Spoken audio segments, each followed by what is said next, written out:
प्रमद बर'खौनो जोङो जेब्लायबो गुन्दा बाहायनि होननानै जों एक्सेप्ट खालामगोन। प्रमद बर' go back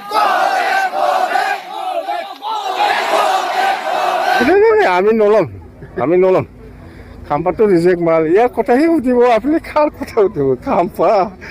যাই পেলাই ফচি আছে এতিয়া হা চন্দনো আছে যাই পেলাই ফচি এই খাম্পা আৰু চন্দনক ইউপিপিলে জাগা দিয়া মানুহ হা এইটো চবেই জানে এইটো মোৰ খাওয়া কেনেকৈ সহ্য কৰিব চন্দনক খাম্পাক ৰংগৰাই কেনেকৈ সহ্য কৰিব এই চন্দন আৰু খাম্পাক হা আমি খাহানি নাজানে ফচি আছে এতিয়া থাক আমিতো নলম जिउ गारगोन जोङो थैखौ दान होगोन जों बर' बिमा जोङो जोङो रायजो जानाय जिन्दगि जों हगारनो हाया थैजासे जोंना फिसा बहाय रायजो जानांगौ सब सानथि जों बहायनो थांनानै थागोन जोंनि हाराखौ जों बहायनो गारगोन। खुलुमनायजों लोगोसे गासैबो मानगोनां मेलेमजिबि रायजो राजा नोंथांमोनखौ फिन खनसेबाव आंनि बे गोदान भिडिअ बरना लाग्रोनाय जाबाय। प्रमद बर' बिथाङा बेफोरबायदि खालामनानै जोबोद मोजां मोनगासिनो दं नामाथाय आरो बेफोरबायदि खालामनायनि आन्दोआव माबाफोर पलिटिकेलि बेनिफिट्स दं जानोबो हागौ जायनि थाखाय दिनैयो बेफोरबायदि जाथावथारै माखासे माने खामानिफोरखौ दिनैयो बिथांनि दैदेननाय बे बिटिसि गभर्नमेन्टनि समाव जों नुनो मोनगासिनो दङ। दिनै दुलाराय बर' फरायसा आफादनि आफादगिरि बिबानाव थानानै बुहुमनि साफ्रोमबो बर' फिसाफोरखौ लाफानानै बे गणतान्त्रिक लामानि बड'लेण्ड मुभमेन्टखौ लिडिं खालामबोनो मोननाय प्रमद बर' बिथां बायदि सासे जोंनि बर' हारिनि गोख्रों दैदेनगिरिया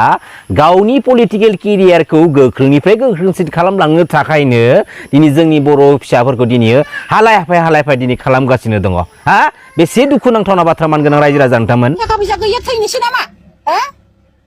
प्रमद बर'नि गियाना सोरखौबा बुहोनाय सोरखौबा मानसि फाथायना बुहोनाय थाखा होनानै बुहोनाय अबावबा हा फाननायसो जागासिनो दं माथो। दिनै बे मिडियानि गेजेरजों आं बुङाखै बे दायाव आं जरित्र गैया होननानै जुदि मिडियानि गेजेरजों फोसावाबा प्रमद बर'खौनो जोङो जेब्लायबो गुन्दा बाहायनि होननानै जों एक्सेप्ट खालामगोन। राजायाबो गनायगोन गासिबो गनायगासिनो दङ जों बेसेबां हागौ खस्थ' खालामबोदोंमोन हागौ आसार सावन भाद्र आसिननि सान्दुङाव जोङो ट्रेन जथेदों। दिनै बै समाव आंहाबो मेम्बार फैदोंमोन हिनजाव मानसिनो दिनै पावार होआ होननानै आङो मेम्बारनिफ्राय होखारजादों इउपिपिएलनिफ्राय आङो मेम्बारखौ मावनो मोनाखै। प्रमद बर'आ खोनाहैदोंना खोनाहैयाखै बेफोरखौ मानो दिनै इउपिपिएलआव हिनजाव मानसिया होनबा पावारखौ मोना होननानै जोङो हिनजाव मानसिया मिथिगौ आरो दिनै प्रमद बर'आ गुन्दा बाहिनी मानसिखौनो फाथायग्रासो जादों मिडियानि गेजेरजों जोंनो थाबैनो नङाबा नङा समाधान जानांगौ आरो बे समयसायाव बेसेबांबा गिदिर बुग्लिजानाय बिना पारमिसनाव बुग्लिजानायखौ दिनै जोंनो बे केसखौ मोजाङै मोजां आरो एरेस्ट खालामनांगौ जोंनो न्याय नांगौ। दा समाव प्रमद बर' आरो मानगोनां इउजि ब्रह्म बिथांमोनजों दैदेनजानाय इउपिपिएल पार्टीनि माखासे वर्कार्सफोरा गावजों गावनि गेजेराव मिनिंलेस माखासे बाथ्राफोरखौ लालायनानै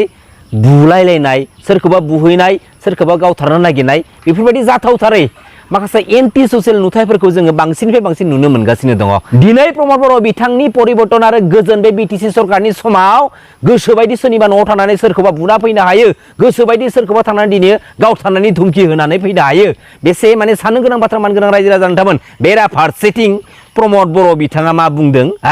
गोजोन सान्थि गायसनलांनायनि परिबर्तन खालामलांनायनि स्लगानजों दिनैसिमबो बाथ्रा बुंनायखौ बियो गाराखै। बिमा माहारि होननाय लोगो लोगोनो बिमा माहारिया जाबाय मोनसे हारिनि सिनस्रि। दिनै जोंनि माहारियारि आफाद दुलाराय बर' फरायसा आफादनि माखासे सोद्रोमाफोरा दिनै प्रमद बर' मानगोनां इउजि ब्रह्म बिथांमोन बायदिखौ ब्लाइन्डलि फल' खालामनानै पलिटिकेलि डाइभार्टेड जानानै दिनैयो जोंनि बर' फिसाफोरनि सायावनो बिमा माहारिनि सायावनो दिनैयो बुनो थाखाय आखाइ दिखांग्रा जाबाय। सोरनिफ्राय गोहो मोनदों दिनै गावबा गाव बेनिफिट्सनि थाखाय दिनैयो बिमा माहारिखौबो सिनायनो रोंलाब्ला दिनै गावबा गाव बेनिफिट्सनि थाखाय दिनैयो गावनि आंगो हारिनि बिदा फंबाय मोनखौबो दिनै सिनायनो रोंलाब्ला दा साननो गोनां बाथ्राया जाहैबाय मा जायफोर लिडारफ्रा जायफोर दैदेनगिरिफ्रा आरो जायफोर सुबुंफ्रा दिनै गावबा गावखौल' मिथिसिगौ आरो गावबा गावनि थाखायल' दिनै बाथ्रा बुंग्रा जाबाय। दा बेफोरबायदि गावबा गावखौल' मिथिग्रा लिडारफोरा सुबुंफोरा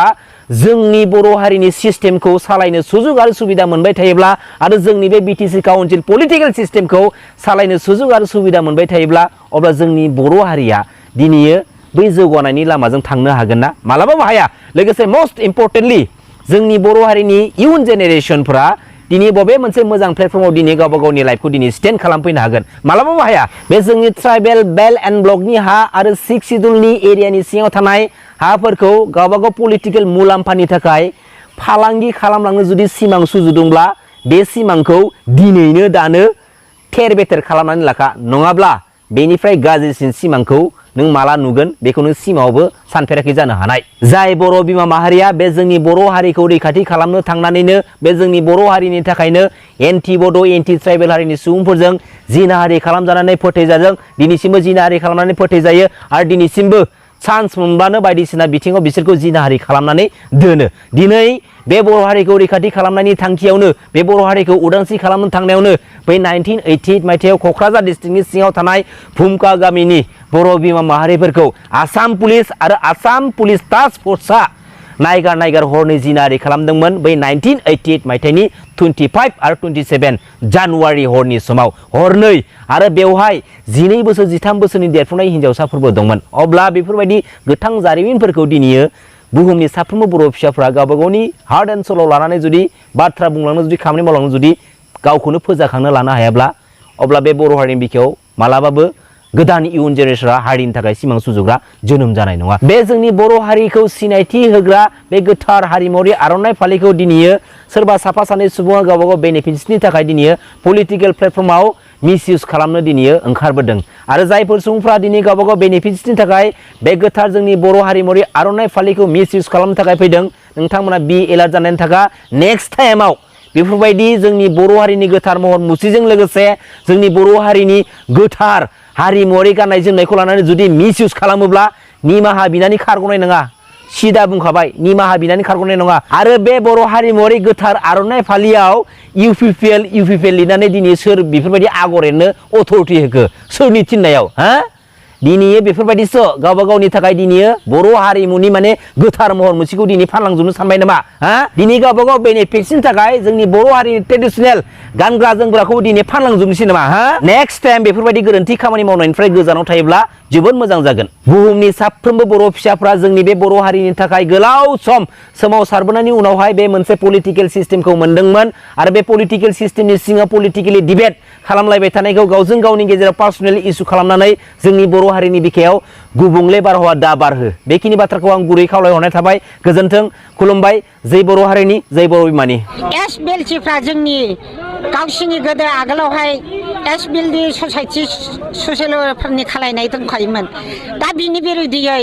जोंनि हाखौबो माखासे सेगोन बादिखाय जोङो बे हाखौ आन्दलन खालामनो थाखाय जोङो नैबे पानजानि थिनालियावहाय जोङो दिनैहाय धरना होनाय जादों